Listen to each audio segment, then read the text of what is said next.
Ciao ragazzi, benvenuti a Spie del mondo. Ciao a tutti ragazzi e benvenuti a Spie dal mondo. Io sono Antonino e qui con me oggi c'è Kirsty. Ciao Kirsty. Oh, ciao everybody. Allora, oggi continuiamo il nostro viaggio in Scozia e la nostra intervista alla mia amica Kirsty, che è venuta a farci visita qua a Camerino e ci racconterà alcune delle curiosità della Scozia. Nella precedente puntata abbiamo parlato di molte cose. Abbiamo parlato della tradizione del kilt con il tartan, abbiamo parlato un po' di musica, un pochettino, abbiamo parlato di cose belle della Scozia, cose brutte della Scozia, quindi anche il clima. E abbiamo parlato dei pro e contro della monarchia, come lo vive un cittadino del Regno Unito, come vive la monarchia. Oggi proseguiremo con altri bellissimi topic interessanti e altre domande che faremo a Kirsty. Are you ready, Kirsty? I am ready. Are you hyped? I am so hyped for this second episode. Wonderful, wonderful. Quindi, come sempre, io farò le domande a Kirsty in inglese, lei risponderà e dopo farò un piccolo riassuntino in italiano, così che possiamo essere tutti un po' a paro. I think we can start with the question for you, Kirsty. Okay. So, I was wondering about independence. Ooh. Okay, so I know it's an hot topic in Scotland, and I actually read some articles about it, and I was super curious to know your take about it, because, I don't know, it's kind of actual. Yeah. So, why do people want to split? Is it because Scotland wants to be inside the EU?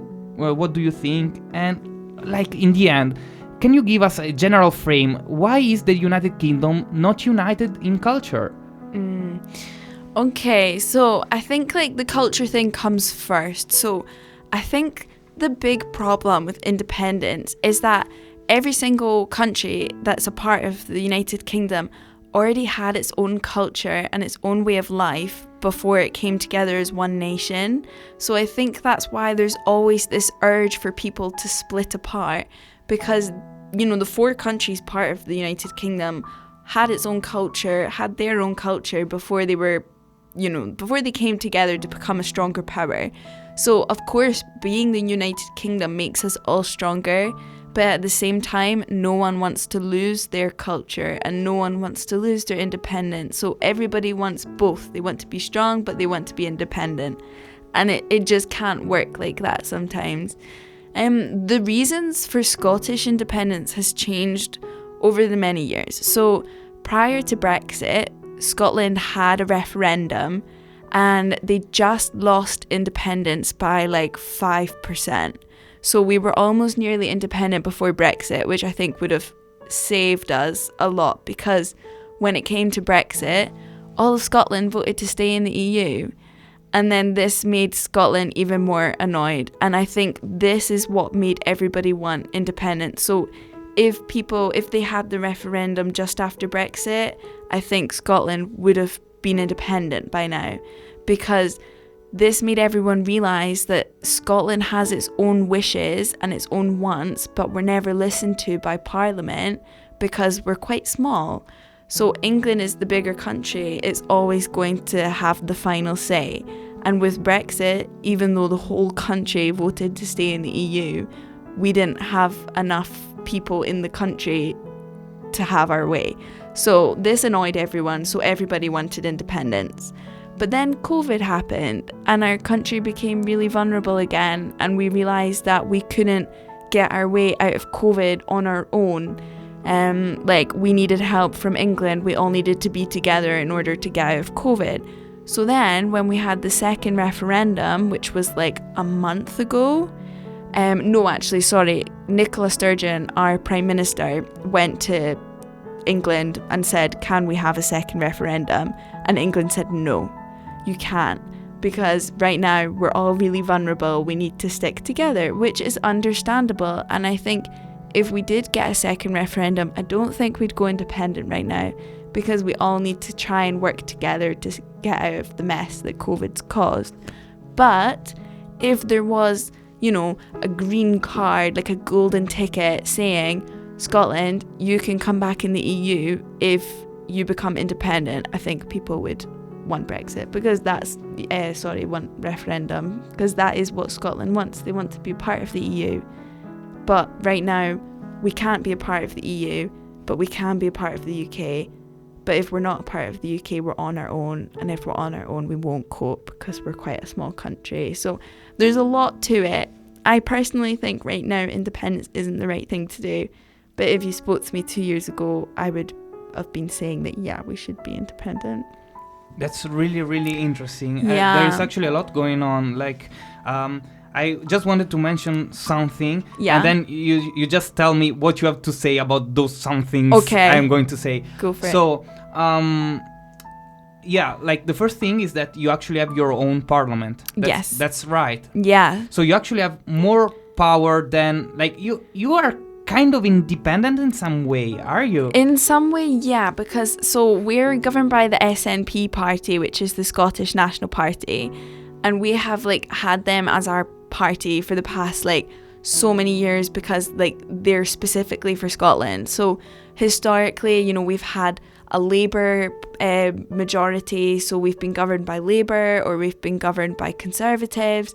But then when the SNP party formed, the Scottish National Party, their whole interest and soul is to do with Scotland, which is why we were like, yeah, we're going to go for them. So yeah, we do have our own parliament, our own prime minister. She does what she does for Scotland, but at the end of the day, she can't make any big change without reporting to Downing Street in England. So it's like halfway there to independence. It's like a taste for independence, but then they just keep getting set back by England, which is why they're so pro for another referendum, like, which is why they really want it, so they can actually do work for Scotland. Interesting. I'll say it in Italian for Yeah, our go for listeners. it. Yeah. Yes. So, allora, stiamo parlando dell'indipendenza. Le ho chiesto a Kirsty com'era la situazione riguardo ai temi dell'indipendenza lì in Scozia, cioè come stava procedendo la situazione, e in realtà lei ci ha rivelato che è un tema molto sensibile e ci sono molte cose di cui parlare. Innanzitutto la Scozia e gli altri paesi che ad oggi fanno parte del Regno Unito hanno ognuno una cultura molto diversa dall'altro, quindi c'è sempre stato questo desiderio un po' di individualizzazione, un po' di nazionalizzazione, di mantenimento della propria identità e della propria cultura, e questo è il motivo per cui il Regno Unito è sempre stato sensibile a movimenti di frattura e altro. Queste sensibilità si è un po' accentuata in seguito alla Brexit, perché l'uscita del Regno Unito dall'Unione Europea è stata spinta soprattutto dall'Inghilterra. Nella Scozia il referendum per la Brexit aveva avuto un risvolto negativo, cioè gli scozzesi volevano rimanere all'interno dell'Unione Europea, e infatti in seguito all'uscita del Regno Unito il desiderio di staccarsi dall'Inghilterra si è accentuato. Questo desiderio si è però andato a spegnere un pochettino in seguito al Covid, perché, diceva Kirsty, la Scozia si è resa conto che in realtà la situazione era abbastanza drammatica riguardo al Covid e che non sarebbero potuti uscirne da soli, motivo per cui si è cercato di fare coesione e di rimanere uniti il più possibile per uscire fuori da questa situazione drammatica. Tuttavia il Parlamento scozzese è guidato dal movimento di separazione nazionale, dal movimento nazionalista scozzese, che spinge proprio per andare in direzione di indipendenza, insomma. La direzione è ancora quella, quello è ancora il desiderio. Quindi per quanto la Scozia abbia già ottenuto comunque un Parlamento unico, un Parlamento nazionale separato da quello inglese, comunque questo Parlamento c'è, ma non offre tante libertà quanto lo potrebbe fare se la Scozia fosse effettivamente libera, perché il Parlamento comunque deve fare riferimento al Parlamento inglese. That was a lot of stuff. Yeah, I don't know I if I said know. everything right. I mean, and you cannot even check because I said it in Italian. But okay. I think it sounded right to me. Yeah. Okay, like we keep talking about that. Like also because I find it really, really interesting that like what I went looking for the history of Scotland, okay? I was curious about like this coming inside the United Kingdom and then wanting to come out, and then the Parliament, what happened? And just to give some historical data, I found out that Scotland like joined the United Kingdom after a very big loss in the colonialism. It was like the 18th century, and Scotland was trying to colonize Panama, and they lost a lot of money, and that's why they decided to join. So it was not. Yeah. So this is exactly what happened. So like there was like a big, like.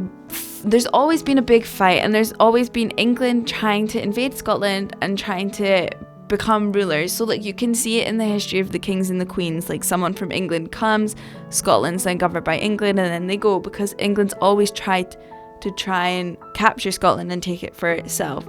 But then it came to a point where, I mean, Scotland was trying to colonize different countries, and try and, you know, spread itself wider.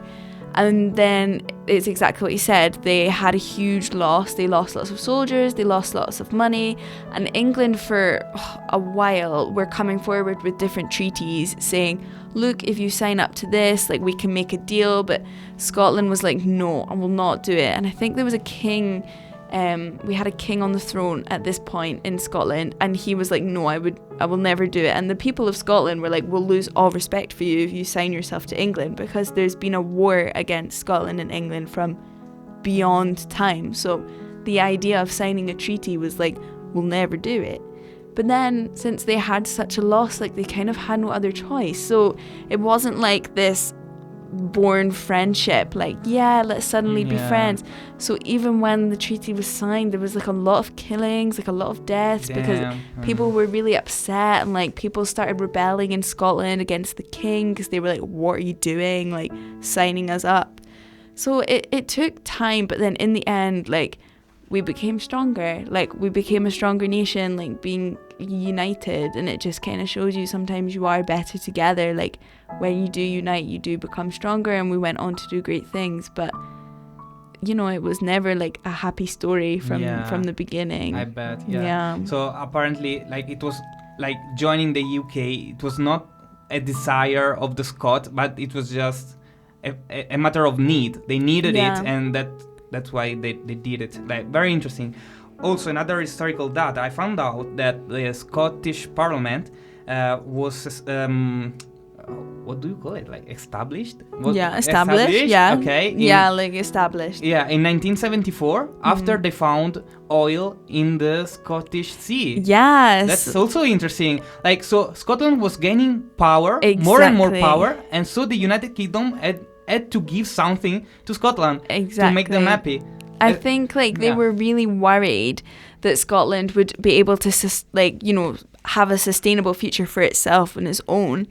They actually found the oil off the coast of Aberdeen, which is my university. So Aberdeen's known as like the oil city, the oil port city. But so there was a point where we were like, okay, we can be independent with this. Like, we were making loads of money with our oil industry, and we got our own Scottish government. But that's not aged well. So now people protest in Aberdeen. They don't want oil industry anymore. And that's another reason why, if we did become independent, well, what would we use as our source of income? Because it used to be oil. And I don't think we can do that anymore with the climate crisis that's going on. But no, England got scared. They thought, okay, we'll give you a government and make you happy. But it ended up just giving Scotland a bit more of a taste for independence, and it just kept but you growing. Want more, right? Yeah, well, kind of. But at the same time, I think there's a time and a place, and right now is not that time and place. Okay. Yeah. Okay. So I guess it's a good time to give our listeners another song. Okay. Maybe. What do you think? Yeah, do you have think anything so too. ready? Well, I think we could play something from Paolo Nutini. Oh, yes, please. So he's one of our Scottish singers. He comes from Paisley, which is just outside of Glasgow. He has many songs, but one of my favourites is Pencil Full of Lead. Pencil Full of Lead? Pencil Full of Lead. Of lead, okay. Yeah. So I'll just translate our conversation of a moment ago, and I'll introduce the song, and we just say goodbye for a moment. Okay. Allora, abbiamo parlato ancora un pochettino della storia scozzese, e abbiamo giusto menzionato due fatti molto interessanti, ossia il fatto che la Scozia si è trovata nella necessità di unirsi al Regno Unito nel nel XVIII secolo per via di una fortissima sconfitta nel colonialismo. Ossia, la Scozia stava cercando di colonizzare Panama, ma hanno perso moltissimi soldi, moltissimi soldati, e proprio per un bisogno della nazione per poter rimanere in piedi si sono uniti al Regno Unito. Quindi non era comunque un desiderio culturale, i cittadini non volevano, ma si sono trovati costretti a farlo. Un altro dato interessante è che il Parlamento scozzese è nato nel 1974 in seguito alla scoperta di petrolio nel mare scozzese.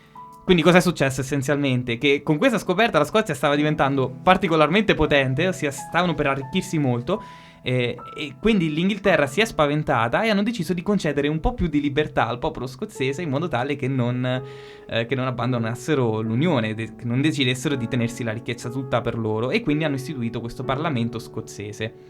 E abbiamo detto che stiamo per fare una piccola pausa. Ascolterete una canzone di Paolo Nutini e il titolo è Pencil Full of Lead. Yeah, giusto? that's the one. Ok, buon ascolto ragazzi, a presto.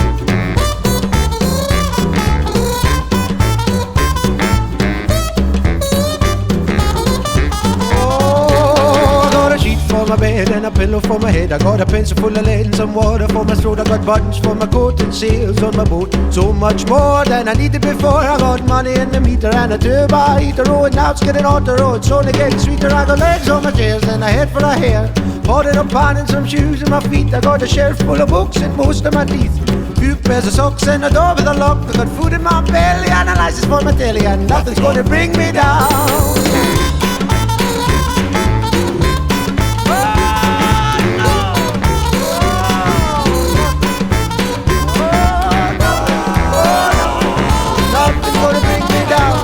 I got a nice guitar and tires in my car. I got most of the means and scripts for the scenes. I'm out and about, so I'm in with a shout. I got a fair bit of chat, but better than that. Food in my belly and a license for my telly, and nothing's gonna bring me down. I'm out of blowing that hard, man.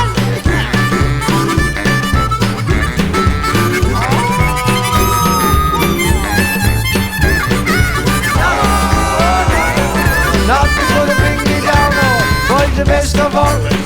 I've got my baby, oh best of all, I've got my baby. She's mighty fine and says she's all mine, and nothing's gonna bring me down. No!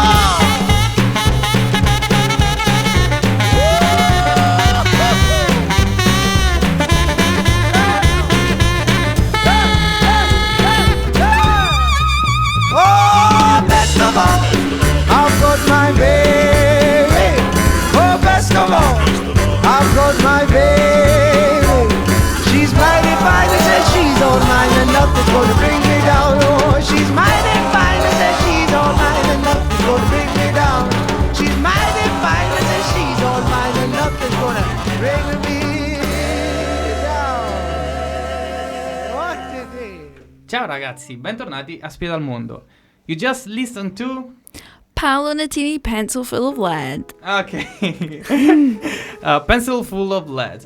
So here we are again. It's me, Nino, with Kirsty, and we are talking about Scotland, right? We are indeed. Yeah, and we talked about what did we talk about? We talked about many things, but we were talking about independence. Ah, yeah, independence. Yeah, independence. Scotland versus England. Scotland, and also Brexit. Yeah. And all this historical stuff. Yeah, lots of history. Yeah.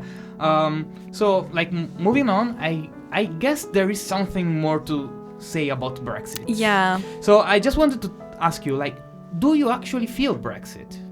Oh, as yeah. As a citizen of the United Kingdom, yeah. Yeah, What like, can you tell us? You feel it all around, like from the very beginning, like you started to feel it. So, and it's all been negative, can I just say, like, I've spoken to many people and I've, gathered many facts from talking to lots of people, and I have not come across a single positive outcome from Brexit so far. Like, there has been a lot that's happened since Brexit, but everything that's happened has been negative. I can't see any positive that's come from it. But you feel the consequence all around. So, for example, my family are quite involved in healthcare. So they know what's going on in the world of healthcare, and half of our health professionals have left the country because they've come from the EU. So when Brexit happened, like depending on the criteria, like I don't even know, people that were living in the UK for a long, long time, maybe were told to go back to where they originally came from. It was horrible, and there was many stories like this. So half of our, doctors, our nurses left. Half of our cleaners left. Like, we have no people picking berries, like that sorts of things. Like, there's such a loss in the country, and it's, you feel it all around. And it's just so sad, like, creating such a hostile environment for what? Like, for no benefit. So, yeah, like, you can feel it, and it's just not a nice feeling. Yeah, not at all, I guess. Also because you don't have Erasmus anymore, right? That was a huge thing. Yeah, so I got really lucky, actually. So I was one of the last people to go away on the Erasmus program. So obviously, like, Erasmus is an exchange between European citizens. But as soon as Brexit hit, we pulled out of that. And they've introduced a new scheme called the Turner scheme. And I found out about it this semester. But basically, there's some money that the government can give to universities that allows some students to go abroad, but not all. And these students can go anywhere, which is nice. They can go in the EU, or they can go international, which is something that obviously you couldn't do with the Erasmus. It restricted you to only the EU. But the money is like, it's not there, the funding isn't there, whereas Erasmus was, like, you were guaranteed if you got accepted onto the program. It was quite easy to do an Erasmus. Yeah, like super easy. Like, I got accepted and I could go, and I got the funding for it, and it was fabulous. But now people are not sure if they're going to get the funding. They might get told like a week before they go, yeah, we're going to pay for it. But if they don't pay for it, then you have to fund yourself. And it's just, I mean, on top of that, you also have to think about visas. Like, now you need to get visas to come to visit EU countries. And the passport, is also expensive. Exactly. And, like, visas are expensive. And I know, like, it's not fair for me to complain, because I know that visas are a little bit cheaper coming to the EU. But for people that I know studying in the UK, like our dear friend Maya, they've had to pay so much money to pay for their visa in the UK, because the UK is just making it really strict for people to get in. And I don't understand why. Very, very strange. Yeah, there's been no benefit from this, as far from I can see. Yeah, but would you say that, like, prices have increased after Brexit or something like that? Yeah, for sure. Like, as soon as Brexit happened, like, everyone was so scared that their favourite chocolate bar wasn't going to be in the shop anymore because it couldn't come from France, or that their favourite washing up liquid wasn't going to be there because it came from Belgium. Like, it was crazy. Prices increased, especially for just simple things like fruit and veg. We get a lot of it from Spain and Italy, so that increased. And then now we have deals with Australia and China and Hong Kong, but again, like, what's that doing to our carbon footprint? Like, it's not doing a lot for the country. I think we're much better shipping a bit local rather than so far. So yeah, prices definitely went up. That was a big thing.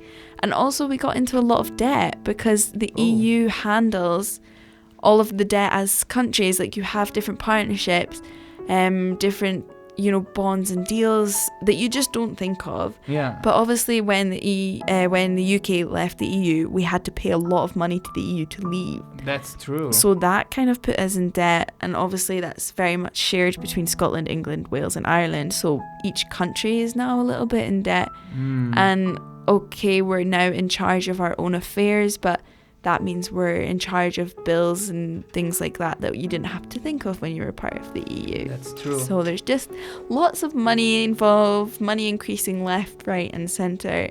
Even the value of the pound has now fallen quite a lot because of all of this. So that's also... Yeah.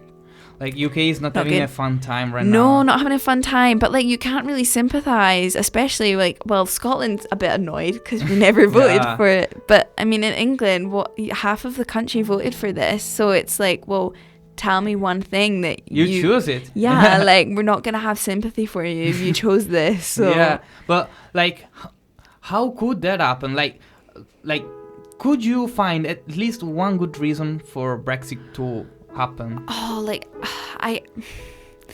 I think if I tried to put myself like in the shoes of someone that wanted Brexit to happen, I think what they wanted is they wanted the ability to control their own affairs. So they wanted their like the ability to be like, we want to trade with this country, but the EU like prohibited the country from making their own decisions. Like you always had to go through the board of commissions of the EU members before you made your own decision.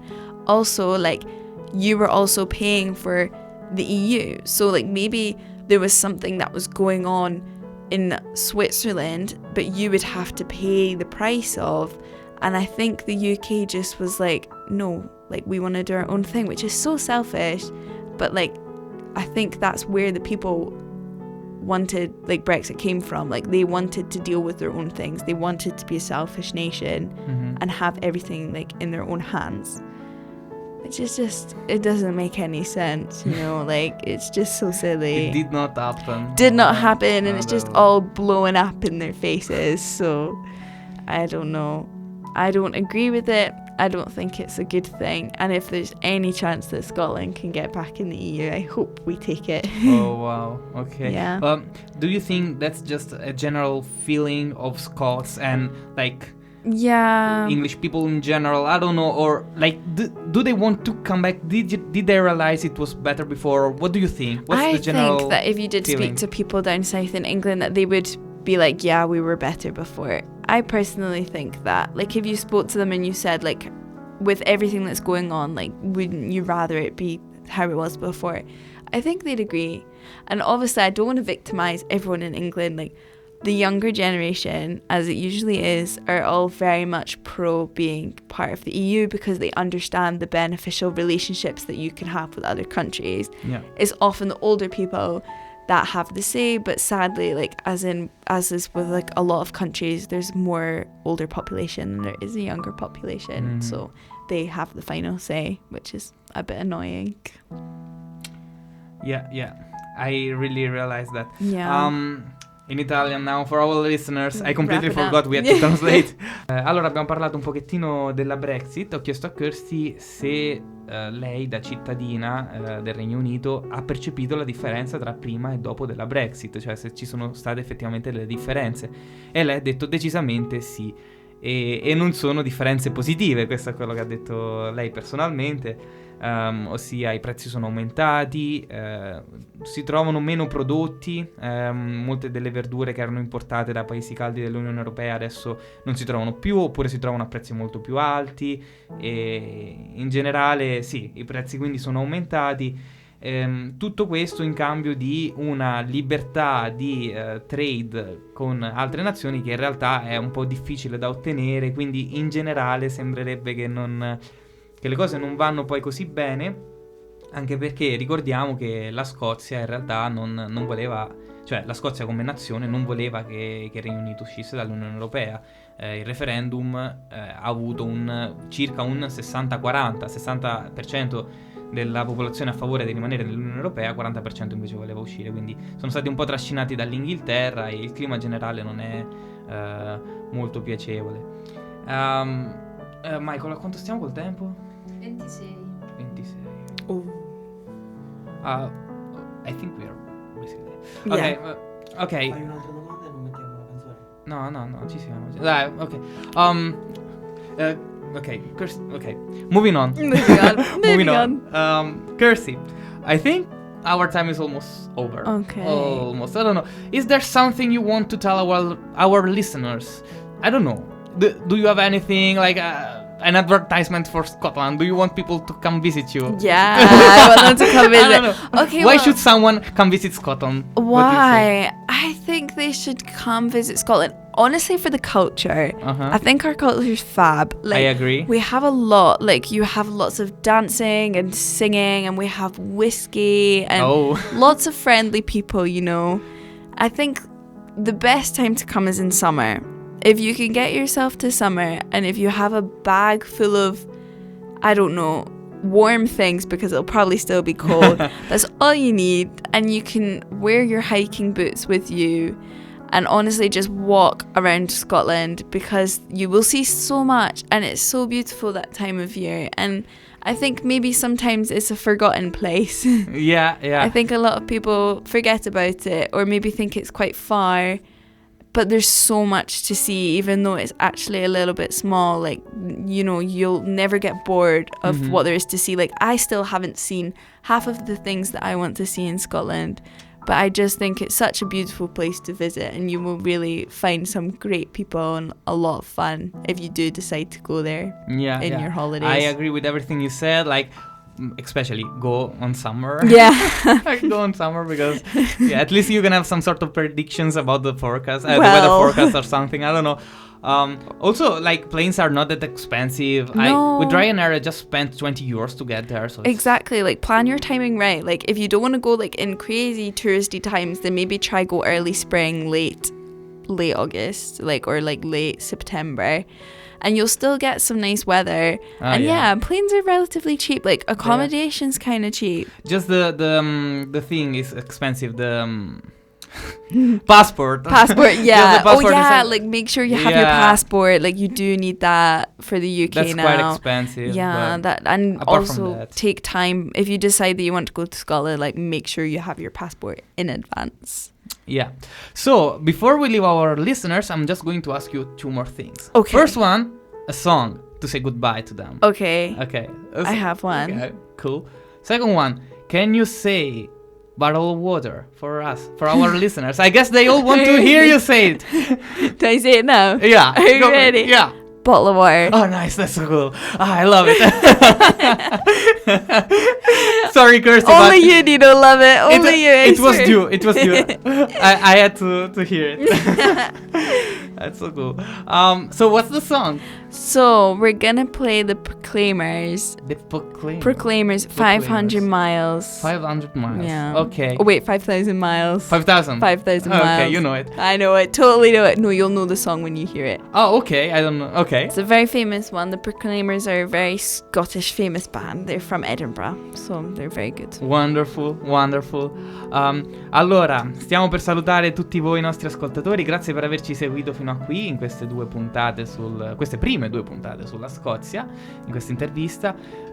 Mi sono dimenticato di tradurre l'ultima parte che abbiamo detto, ma essenzialmente ho chiesto a Kirsty per quale motivo uno dovrebbe andare a visitare la Scozia, e lei ha detto che è un paese pieno di meraviglie. Anche lei non ha ancora finito di vederle tutte, quindi c'è molto da scoprire, e il biglietto dell'aereo in realtà abbiamo detto è abbastanza economico, quindi andateci, ma fate prima il passaporto, mi raccomando. Stiamo per salutarci con una canzone molto famosa che è 5,000 Miles. 5,000 Miles. By The Proclaimers. The Proclaimers. Woo, that's it. You got it. Ciao ragazzi. Ciao. In Italian. You have to say it in Italian now. No, it's okay. Okay. Whisper. I don't quite remember. Ciao, ciao, ragazzi. Ciao a tutti ragazzi. Grazie per averci ascoltato. Wait, ciao. Ok. Ciao a tutti. Okay. Ciao a tutti. No ragazzi. No ragazzi, ok. Okay. Ciao a tutti. Grazie. Ciao a tutti, grazie. Per averci ascoltato. Per averci. Yeah. Is that thing having listened to us? Averci, perfect. Okay. Ascoltato. Try. Ok, so ciao a tutti. Grazie mille averci ascoltato. Perfect. You just miss the pair. You just miss a conjunction. Where's the pair? Grazie per averci ascoltato. Ok, grazie per averci ascoltato. That's so cool. Perfect. Perfect. Yeah, that was it. Nice. Ciao a tutti. Grazie per averci ascoltato.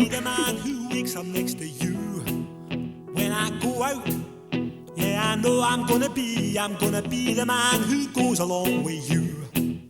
If I get drunk, well I know I'm gonna be the man who gets drunk next to you.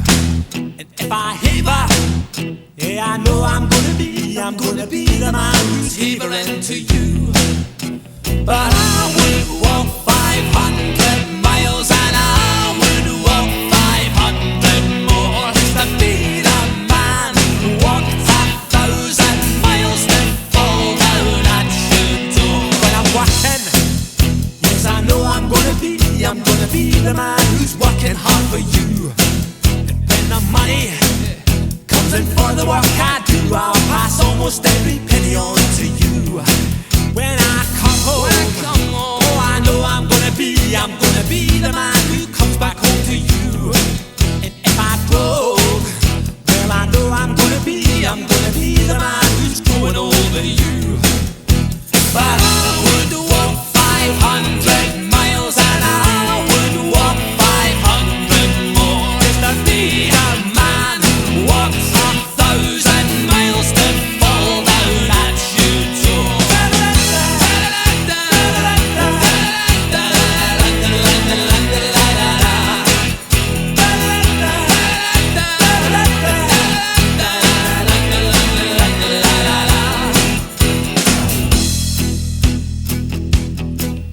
When I'm lonely, well, I know I'm gonna be the man who's lonely without you. And when I'm dreaming, well, I know I'm gonna dream about the time when I'm with you. When I go out, well, I know I'm gonna be the man who goes along with you. And when I come home, yes, I know I'm gonna be the man who comes back home with you. I'm gonna be the man who's coming home.